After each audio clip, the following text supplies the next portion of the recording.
ya regresé. Es el reto con la tecnología, ¿verdad? Aquí estamos batallando para ingresar, pero estamos listos para empezar en esta tarde la predicación. Estoy trabajando en abrir la pantalla, compartir la pantalla para que puedan ustedes tener lo que les deseo compartir. Como ya lo dijo nuestro hermano Miguel, estamos empezando una semana con un nuevo énfasis. El énfasis es desafío en la iglesia, desafío en la iglesia. Y ese es el tema que nos ocupa basado en la lectura que hicimos en Hechos capítulo 20, los versículos que ya leímos, aunque solamente voy a tocar algunos pocos. Quiero decir que la vida está llena de desafíos que tenemos que enfrentar.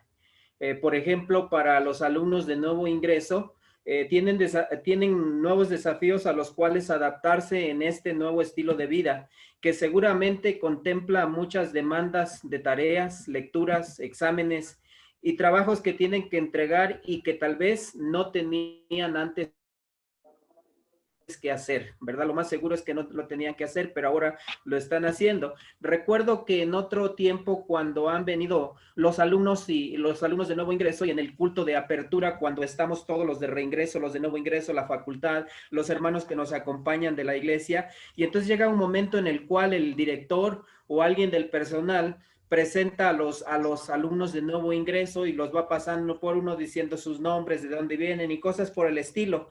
Y después de presentar a los alumnos, presenta también a la facultad. Y bueno, pues después de presentarlos, les dice algo así a los alumnos de nuevo ingreso: mírenlos bien, porque ellos de hoy en adelante se van a convertir en los hombres y las mujeres de sus sueños. Y bueno, literalmente esto se convierte, ¿no? Porque el desafío de aprender es grande en el seminario, y la verdad entonces tiene el alumno que emplearse a fondo para poder sacar todos los compromisos académicos que esto demanda. Es solamente, ¿verdad? Uno de los compromisos, uno de los desafíos que tal vez ahora están experimentando los de nuevo ingreso. Los de reingreso pues ya están acostumbrados y saben lo que esto significa, ¿sí? Pero así ha sido, hermanos. La vida siempre está llena de desafíos, siempre hay que enfrentar nuevos desafíos que tenemos. Cuando examinamos la vida de la iglesia, podemos decir que desde sus inicios también la iglesia, hermanos, y a lo largo de su existencia, no ha carecido de desafíos por los cuales ha tenido que pasar. Basta solamente ver el libro de los Hechos de los Apóstoles para darnos cuenta, por ejemplo, de la persecución a la que la iglesia fue sometida en diferentes momentos. Por ejemplo, están Pedro y Juan, que los tienen presos por predicar el evangelio, los sacerdotes, ¿verdad? Los escribas, los fariseos, los saduceos, que los están acusando y que no encuentran manera de cómo castigarlos y retenerlos en prisión. Les ordenan terminantemente que de ninguna manera hablen ni enseñen en el nombre de Jesús. Es un ejemplo y un desafío que la iglesia está experimentando en ese momento. Después, más adelante en la historia, vemos cuando la iglesia de Jerusalén es sometida a persecución, cuando muere el primer mártir cristiano, Esteban, y la iglesia es dispersada por todas partes para salir de Jerusalén y pasar por toda Judea, Samaria y más allá, y que iban predicando el evangelio. Bueno, pues también es un desafío de poder dejar sus tierras y de ir a otros lugares tal vez desconocidos. Y pudiéramos hablar mucho más al respecto, pero siempre vemos en el libro de los Hechos una iglesia que se encuentra enfrentando desafíos. Y creo, hermanos, que en el tiempo que estamos viviendo también hay nuevos desafíos que como iglesia nosotros estamos viviendo. Basta con poder recordar, por ejemplo, la pandemia que nos ha tomado ya, ¿verdad? Por más de 5 meses, que nos ha tenido recluidos, y que entonces hemos buscado maneras de cómo poder llevar adelante el ministerio con la iglesia, ¿verdad? Porque lo que antes era para nosotros común, era normal, pues ahora de repente se han roto estos esquemas, haciéndonos buscar e idear nuevas formas de cómo seguir predicando el evangelio y cómo seguir ministrando a la iglesia. Pero cuando vamos a la lectura en el libro de los Hechos que hicimos, encontramos al apóstol Pablo, un predicador del evangelio, que en su viaje a Jerusalén manda a llamar a los ancianos de la iglesia de Éfeso para encontrarse con ellos en Mileto.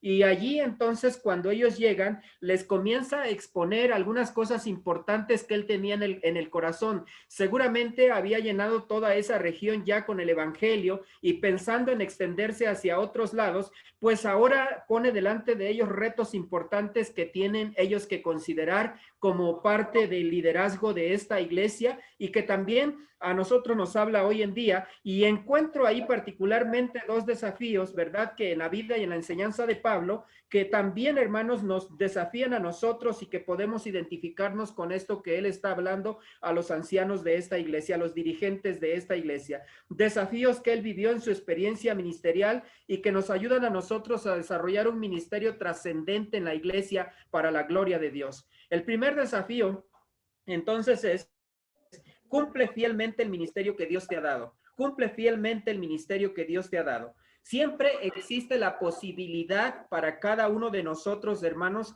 de no ser fieles al ministerio que hemos recibido de parte del Señor.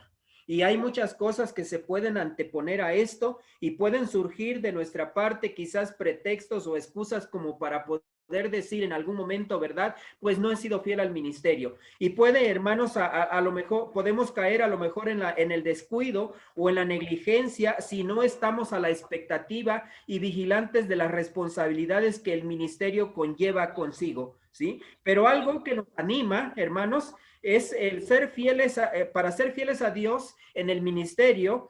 Y para no caer entonces en la irresponsabilidad, es ver el ejemplo de personas como el apóstol Pablo, que nos inspira, que nos motiva, hermanos, a poder ser fieles nosotros también. Él fue un fiel siervo del Señor en el ministerio que Dios le había dado. Particularmente el versículo 24 resume lo que es la vida del apóstol Pablo. Si pudiera yo tomar un versículo de la Escritura para hablar de la vida del apóstol Pablo, este sería el versículo 24, porque es un versículo que habla, hermanos, no solamente con la cabeza, sino con el corazón, para decir lo que él como apóstol y como seguidor de Jesucristo había experimentado en su propia vida. Es interesante entonces notar las palabras con las que él se describe a sí mismo. Él dice: pero de ninguna cosa hago caso, ni estimo preciosa mi vida para mí mismo, con tal que acabe mi carrera con gozo y el ministerio que recibí del Señor Jesús para dar testimonio del evangelio de la gracia de Dios. La fidelidad a Dios en el ministerio entonces requiere una firme determinación, y es por eso entonces que aquí Pablo dice: pero de ninguna cosa hago caso. ¿A qué se refiere con esta expresión?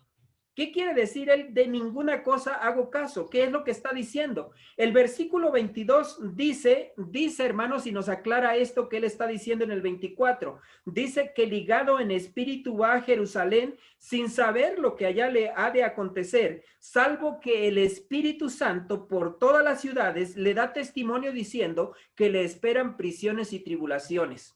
La cosa a la que no le hace caso, hermanos, de la cual se está refiriendo él aquí, son prisiones, tribulaciones, sufrimiento, oposición. Y uno pudiera pensar que bien, o está loco el apóstol Pablo, de veras, o está loco, o algo está pasando con él como para que después de poder comprender que el Espíritu Santo le está hablando lo que le espera, todavía está dispuesto a ir en esa dirección. Y esto, hermanos, se llama determinación, se llama una firme determinación. La verdad es que el ministerio, hermanos, es algo difícil y encontramos en muchos momentos del ministerio dificultades que tenemos que vivir. Cada uno de nosotros, hermanos, la hemos pasado, las hemos experimentado, y la verdad es que cuando uno entiende, hermanos, que es Dios el que lo pone y es por voluntad de Dios que estamos en esto, ¿verdad? Sirviéndole a Él. No hay otra más que tener esta determinación para enfrentar las circunstancias que puedan venir a la vida. La verdad es que no son circunstancias fáciles, no son tranquilas,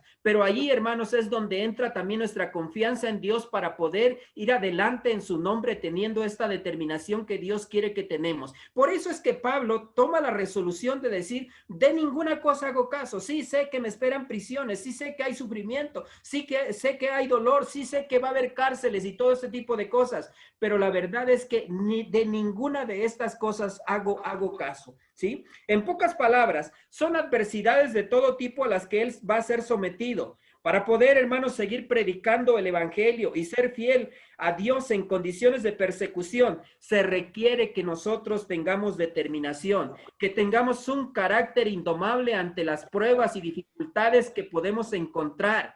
Que quien tiene determinación, nada ni nadie lo detiene de cumplir su cometido fielmente. Puede avanzar en la dirección que Dios ha trazado y seguramente podrá hacer realidad lo que Dios pone en su corazón y aquel ministerio que Dios le ha dado. Nosotros hemos sido enclaustrados en este tiempo por una pandemia, pero el evangelio no está enclaustrado. Nosotros, hermanos, estamos en cuarentena, pero el evangelio no está en cuarentena. Así que seamos fieles al Señor y sigamos predicando el evangelio con esta determinación que Dios quiere que nosotros tengamos. La fidelidad al Señor en el ministerio también requiere una entrega total de la vida. Esto lo dice claramente la expresión, ni estimo preciosa mi vida para mí mismo, con tal que acabe mi carrera con gozo y el ministerio que recibí del Señor Jesús para dar testimonio de la gracia de Dios. Lo que Pablo está diciendo es que el aprecio que él siente por la vida no es suficiente para frenarlo en una carrera, en su carrera, ni para impedirle llevar a cabo la misión que había recibido de parte del Señor, la de dar testimonio de la gracia de Dios a los hombres, la de poder exponer delante de todos sus oyentes el evangelio de la gracia con la cual Dios obra para salvar a los hombres. Nada tiene más valor, ni más peso en su vida que la de seguir proclamando el evangelio. Por lo tanto, él no va a malgastar su vida en cosas irrelevantes de este mundo. Se había propuesto vivir para el Señor haciendo una entrega total de la vida a su causa, y esto es lo que él está dispuesto a asumir hasta sus últimas consecuencias. Por lo tanto, hermanos, al ver la vida del apóstol Pablo, reflexionemos nosotros para ver qué cosas en algún momento están impidiendo que podamos tener una entrega total de nuestra vida a Dios. ¿Qué cosas?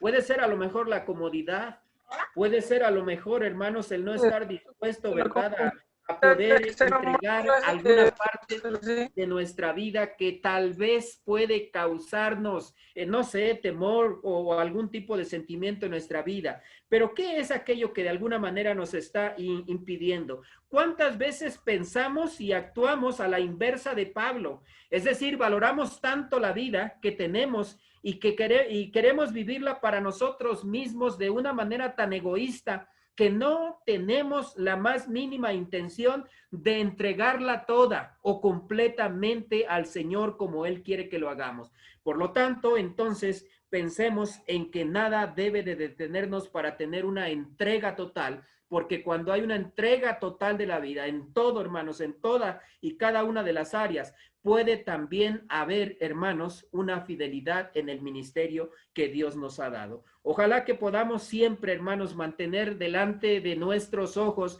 este motivo y podamos estar siempre preparados para poder ir adelante con toda fidelidad, como Dios quiere, en el ministerio que Él nos ha dado hasta el último momento de nuestra vida. He conocido pastores, ¿verdad?, que han dedicado toda su vida, una vida al servicio del Señor. Por ejemplo, don Aurelio Mandujano, que ahora está en la presencia del Señor, por más de 50 años predicó fielmente el evangelio, y muchas de las iglesias que están en la península de Yucatán son iglesias que fueron sembradas por él, más de 100 iglesias sembradas por él. Otro ejemplo, hermanos, es don Carlos Morales. Este pastor en Miahuatlán también ha sembrado muchas iglesias y por más de 50 o 60 años ha servido fielmente al Señor en esta iglesia. Y son ejemplos dignos de recordar. Son cosas que verdaderamente conmueven hasta lo más profundo de nuestro corazón y hace que podamos ver que si ellos en el nombre del Señor lo han logrado, nosotros también lo podemos lograr para gloria de Dios. El segundo desafío, hermanos, que tenemos que enfrentar para desarrollar un ministerio trascendente es el desafío a cuidar la iglesia del Señor. El desafío a cuidar la iglesia del Señor. En su exhortación a los ancianos de la iglesia de Éfeso, Pablo les dice, por tanto, mirad por vosotros, es el versículo 28, por tanto, mirad por vosotros y por todo el rebaño en que el Espíritu Santo os ha puesto por obispos para apacentar la iglesia del Señor, la cual él ganó por su propia sangre.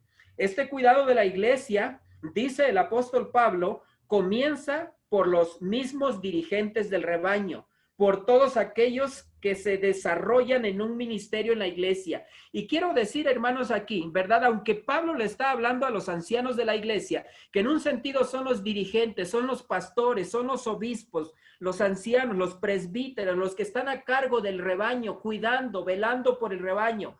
En un sentido, hermanos, me causó un poco de confusión esto, porque yo sé que en este grupo no todos son pastores. Sin embargo, hermanos, en una aplicación de esto puedo ver que aunque no sean pastores, pero podemos cada uno de nosotros en el ministerio que hemos sido llamados a servir al Señor, desarrollar, hermanos, un desafío a cuidar la iglesia del Señor en esa parte que nos corresponde hacer. Si te toca enseñar, puedes enseñar y entonces de esta manera cuidar la iglesia del Señor, o sembrar iglesias, o pastorear la iglesia, o el ministerio que desarrolles en la iglesia. Debes hacerlo en ese sentido. Entonces, la primera responsabilidad a la que Pablo llama a los ancianos de la iglesia es un llamado, hermanos, una responsabilidad, un desafío a poder tener cuidado de su propia salud espiritual. Comienza entonces con el cuidado que uno mismo puede tener. Por eso es que dice, por tanto, mirad por vosotros.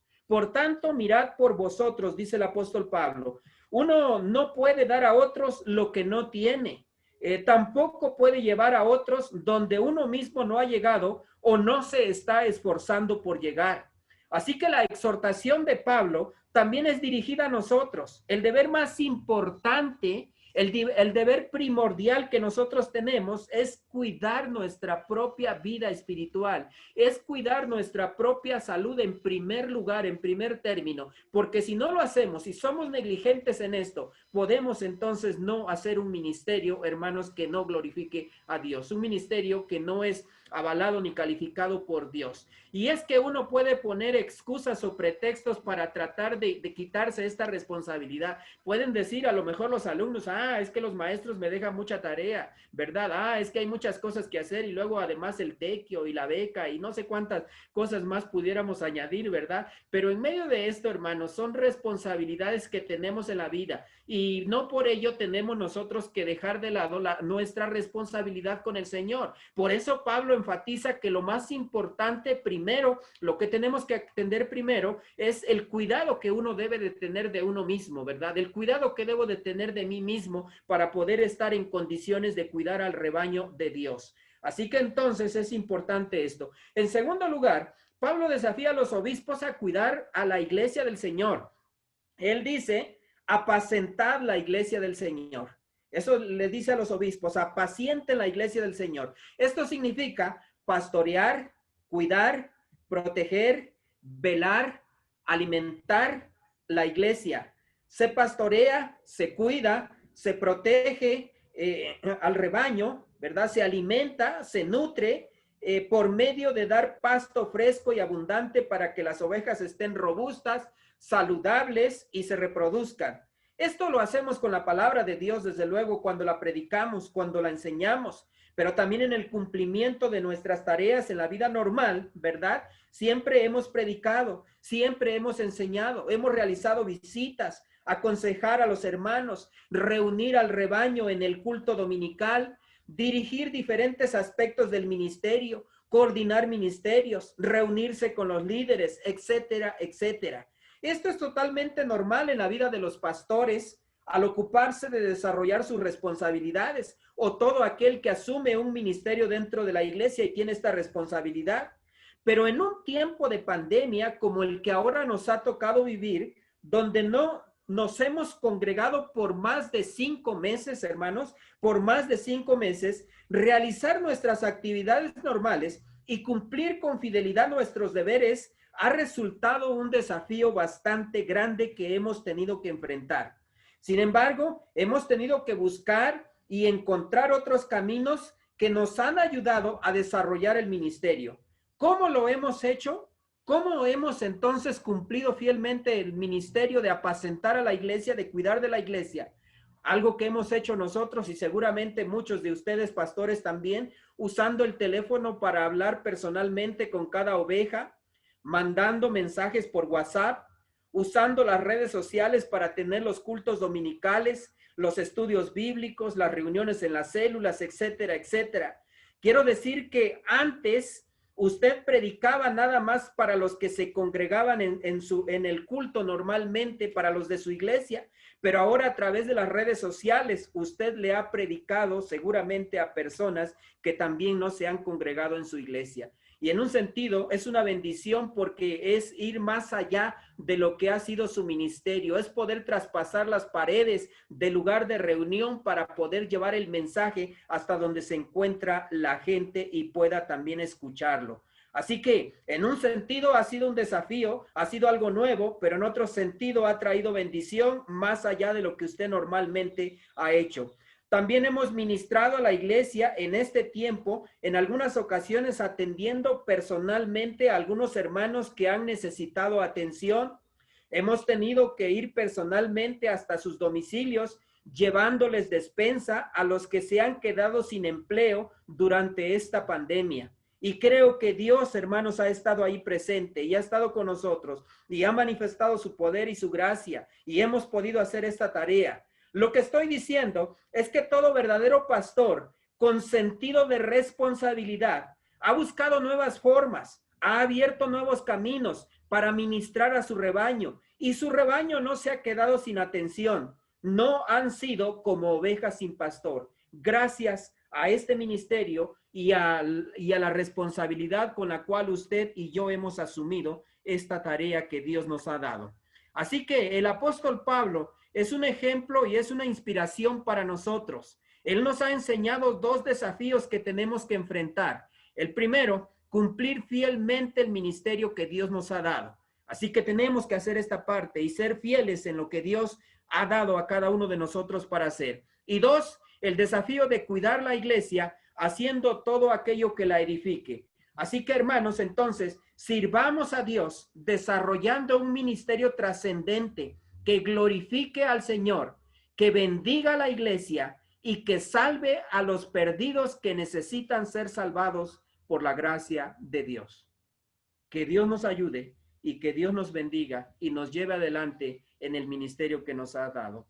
Gracias, Señor, por esta palabra, porque seguramente hablas a nuestro corazón, porque nos muestras que eres un Dios poderoso, que no estás, Señor, limitado por las circunstancias que nosotros como humanos vivimos. Tú sabes, si no, Señor, te toma de sorpresa las cosas que pasan en este mundo, la pandemia que vivimos, pero aún tú la usas, Señor, para que a través de ello, no solamente tu iglesia pueda recibir tu palabra, sino muchas otras personas más. Te pedimos que nos ayudes a poder ser fieles. Te pedimos que nos ayudes a cuidar el rebaño que nos has dado y nos bendigas y nos uses para tu gloria. Te lo pedimos en Cristo Jesús. Amén. Amén. Dios les bendiga, hermanos. Gracias, hermano.